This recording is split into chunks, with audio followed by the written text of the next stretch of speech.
অসমৰ বিত্তীয় অৱস্থা দিনক দিনে শোচনীয় হৈ পৰিছে আৰু মুখ্যমন্ত্ৰী মহোদয়ে দিন ভিক্ষা প্ৰাণ ৰক্ষা নিচিনা এক দিশলৈ অসমৰ জনগণক ঠেলি দিছে আৰু যোৱা 22 দিনত 2250 কোটি টকা অসম চৰকাৰে বিভিন্ন কাম কাজৰ বাবে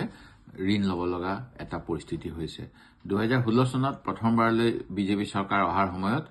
বৰ্তমানৰ মুখ্যমন্ত্ৰী যি সেই সময়ৰ বিত্তমন্ত্ৰী আছিল তেখেতে বিধানসভাত কংগ্ৰেছ দলক অতি কঠোৰভাৱে সমালোচনা কৰিছিল আৰু প্ৰাক্তন মুখ্যমন্ত্ৰী তৰুণ গগৈ ডাঙৰীয়াক কৈছিল যে তেখেতে 10,000 কোটি টকা ধাৰ লগাই থৈ গৈছে যাৰ বাবে তেখেতে পুৰণা ঠিকাদাৰসকলক ধাৰ মাৰিব লাগিব বিভিন্ন কমিটমেন্ট বিলাক মাৰিব লাগিব সেইকাৰণে তেখেতে কোনো চৰকাৰী কামেই কৰিব নোৱাৰিব কিন্তু এতিয়া দেখা গৈছে যোৱা সময়ছোৱাত এই বিজেপি চৰকাৰৰ প্ৰায় 8 বছৰীয়া কাৰ্যকালত 1 লাখ কোটিতকৈ অধিক ঋণ লৈছে আৰু এই ঋণৰ বোজা যে অসমৰ জনগণৰ ওপৰত পৰিব হেয়া নিশ্চিত কাৰণ ঋণ ললে ঋণ পৰিশোধ কৰিব লাগে আৰু এই ঋণ পৰিশোধ যেতিয়া ৰাজহুৱা খণ্ডত হয় তাৰ বাবে কৰ কাটলৰ বা অন্য খাজনা বৃদ্ধি বিভিন্ন ধৰণৰ ফাইন টেক্স নতুন কৰ উপকৰ এইবিলাক লগায় আৰু ইতিমধ্যে অসমত টল টেক্সকে আদি কৰি বিভিন্ন সামগ্ৰীৰ ওপৰত যি মূল্য বৃদ্ধি হৈছে তাৰ ফলত জনগণ জুৰুলা হৈছে নতুনকৈ এখন টল গেটৰ ঘোষণাও কৰিছে পূজাৰ সময়ত যিখন হ'ব বুলি কৈ এই ক্ষেত্ৰত চৰকাৰখনে কয় যে বজাৰৰ গোটেই বিশ্বতে এনেকুৱা অৱস্থা সেই গতিকে তেওঁলোকৰ একো কৰণীয় নাই যিটো অতি দুৰ্ভাগ্যজনক আৰু অসমৰ কেতবোৰ আমাৰ উন্নয়নৰ বাবে যিবিলাক তথ্যৰ ভিত্তিত বাজেট প্ৰস্তুত কৰা হয় সেই ক্ষেত্ৰত কেতবোৰ ক্ষেত্ৰত অসমৰ যোৱা সময়ছোৱাত বৰ্তমানৰ মুখ্যমন্ত্ৰীজনেই অন্যতম এজন শক্তিশালী কংগ্ৰেছ চৰকাৰৰ দিনৰো মন্ত্ৰী হৈ থকা কালত কেতবোৰ বিভাগত তেখেতে পাৰদৰ্শিতা দেখাব পৰা নাছিল তাৰ বাবে বিশেষ আঁচনি বৰ্তমানে ল'ব লগা হৈছে আৰু এই আঁচনি ৰূপায়ণ কৰিবলৈও তেওঁলোকে এতিয়া ঋণ লৈ আছে আৰু এই ঋণ যে তাৰ সময়ত পৰিশোধ কৰিব লাগিব সেয়া নিশ্চিত আৰু বৰ্তমান সময়ত এনে ঋণ লোৱাৰ বাবে ঋণ পৰিশোধৰ কোনো উৎস নথকাৰ বাবে তেখেতসকলে এতিয়া স্কুলৰ মিড ডে মিলৰ পইচাও পুনৰ ঘূৰাই ল'ব বিচাৰিছে ঠিকাদাৰসকলক 30,000 কোটিতকৈ অধিক এতিয়া তেওঁলোকৰ কামৰ বিপৰীতে পইচা দিবলৈ আছে যাৰ বাবে গুৱাহাটী উচ্চ ন্যায়ালয়ে তেওঁলোকক ভৎখনা কৰিছে আনকি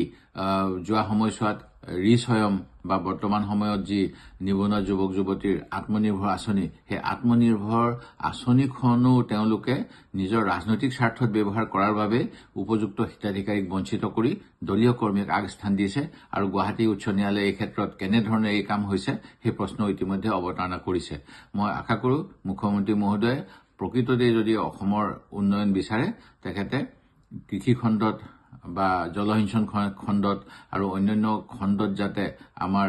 আৰ্থিক উন্নয়ন হয় আমাৰ অৰ্থনৈতিক প্ৰগতিৰ ক্ষেত্ৰত এই বিভাগসমূহে যাতে পাৰদৰ্শিতা দেখাব পাৰে তাৰ বাবে প্ৰকৃত ব্যৱস্থা লওক আৰু হিতাধিকাৰী সৃষ্টি কৰি আমাৰ অৰ্থনীতি ধ্বংস কৰাৰ যি পৰিৱেশ কৰিছে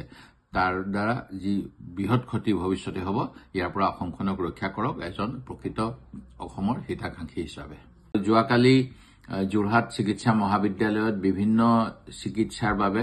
দিবলগীয়া মাচুল বৃদ্ধি কৰাৰ কথাও ঘোষণা কৰিছে তেখেতসকলে ব্যক্তিগত হস্পিটেলৰ মাচুলৰ লগত চৰকাৰী হস্পিটেলক তুলনা কৰিছে কিন্তু ভাৰতৰ দৰে এখন কল্যাণকামী ৰাষ্ট্ৰত ব্যক্তিগত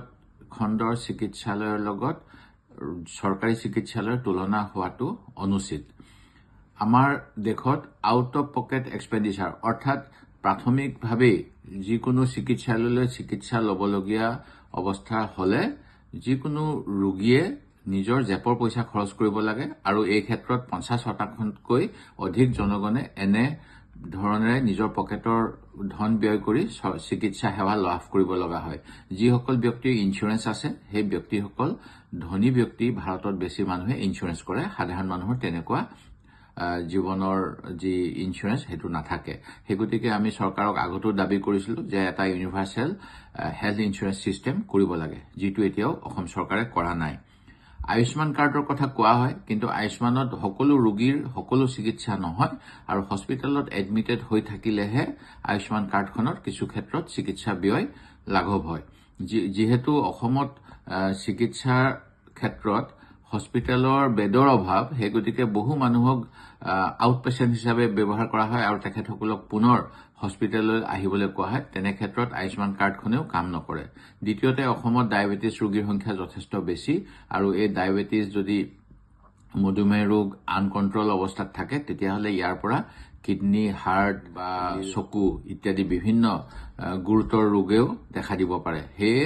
আমাৰ অসমৰ বহু মানুহৰ চিকিৎসা কৰিব লগা হলে জীৱনৰ প্ৰতি ভাবুকি অহাৰ উপৰিও পৰিয়ালটোৰ উপাৰ্জনৰো অৱস্থা নোহোৱা হয়, কাৰণ তেওঁলোকে মাটি বাৰী বিক্ৰী কৰি চিকিৎসা ল'ব লগা হয়। সেয়ে যি মাচুল বৃদ্ধিৰ ব্যৱস্থা কৰিছে ইয়াৰ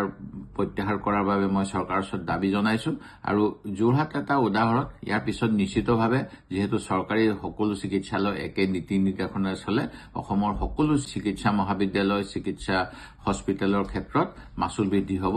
ই ধুৰুপ। সেইগতিকে চৰকাৰে এনে যেন জনবিৰোধী পদক্ষেপ নলয় তাৰ বাবে মই অসম চৰকাৰক দাবী জনাইছো।